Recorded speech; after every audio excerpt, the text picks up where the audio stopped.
Why do we work hard to solve small problems? Why do we reinvent ourselves and our clients over and over? And why are we giving away marketing strategy for free? It's time to bring home bigger paychecks. It's time to create the lifestyle we deserve and to make a greater impact. This is the Fractional CMO Show, and I'm Casey Stanton. Join me as we explore this growing industry and learn to solve bigger problems. Hey, it's Casey here, and I want to talk to you about retail therapy. I think this is kind of a funny topic, right? What is retail therapy? It's this idea of like going out and shopping and feeling better about yourself because you acquire things, right? Maybe you've got a wallet and you want to swap it out, or a watch, or a purse, or a pair of shoes, or a widget for your car, or a new phone case, or whatever, right? There's this feeling, there's this neurotransmitter rush that happens when you buy something new because it's novel, right? And why are you doing it? Because maybe the thing that you have lost its luster, or broke, or you just don't love it anymore, and you want to treat yourself. Cool. Let's talk about a different type of therapy though. It's called replacement therapy. I love this kind of therapy. This is the idea that you've got something that serves you just fine, like a phone case, but in this situation, a client. They serve you fine. They pay on time. Everything's cool, right? They pay on time. You can help them. You like them. It's fine. But you don't love them. You don't really want to get on a call with them. You feel like every time you're on a call with them, it's kind of like a drag, right? I want to open you to the idea of replacement therapy. You can replace the clients you don't love with the clients that you do love. You can come up with a list of all your clients. Maybe you have 1, 2, 3, 4, 5, 6 clients. Just say like, what client do you like the least?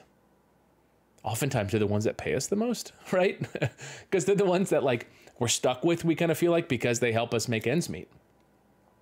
Other times, I've seen some people who work very hard for a client that is very demanding, that doesn't pay very much money. From the outsider's perspective, that looks crazy. Like, why would you even take on that business? Why would you continue to let that happen?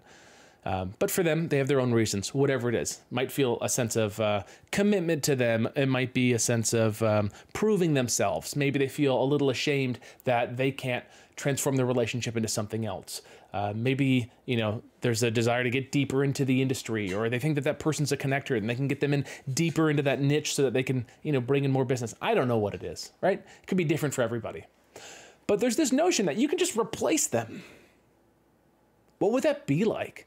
Just in your mind, think least favorite client, least favorite way you make money right now. What if you replace that with a way that could make you more money and you actually enjoyed it?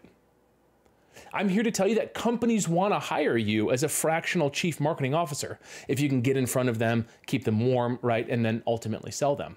They want that. They want to be served by you. So if you have any clients that you don't love, that we used to have this thing back at the agency that I was at, which was like, if I went to town, would I go have a beer with the person?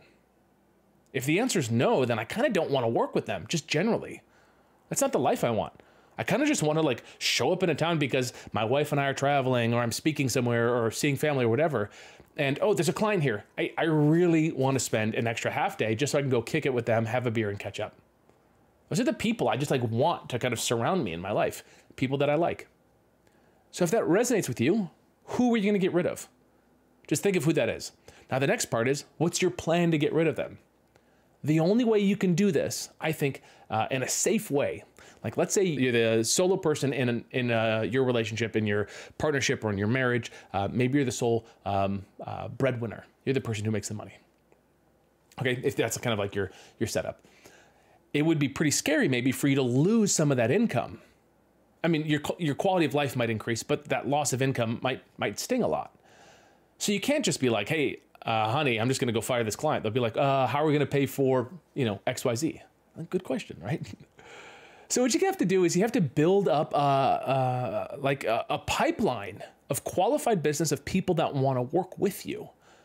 That's how you have replacement therapy. That's how you get yourself into a position where you call the shots. You want to be the shot caller. You don't want to be the person who feels indentured, right? Like you have to go work for this client. You have to go do this because you have to get the money because you need it.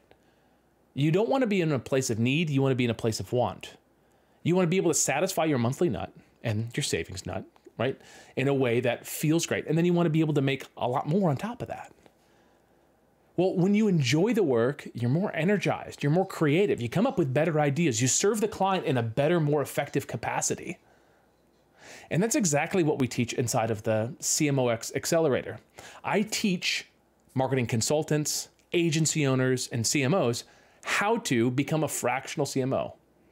And a lot of that is like how to serve a company, right? But really what's important at the beginning is how do you fill your pipeline full of businesses that want to hire you so that when you have a capacity, when you have availability, you say, hey guys, I've got spot for one more, who wants in? And people try to jump in so that you can serve them. That's where I want you to get to. If you can get there, you're in control. You're the shot caller. You're the person who can make it rain for yourself, for your family. And honestly, it's great. You can get yourself to a position where you love the work that you do and the people that you work with.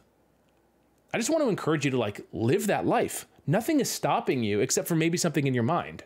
So consider, what's your plan right now to build up a pipeline full of prospects who want to work with you? If you don't have a plan, let's chat.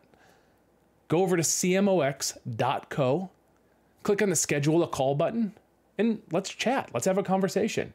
You'll meet with John on my team, and he'll ask you a couple questions and see if we can help you.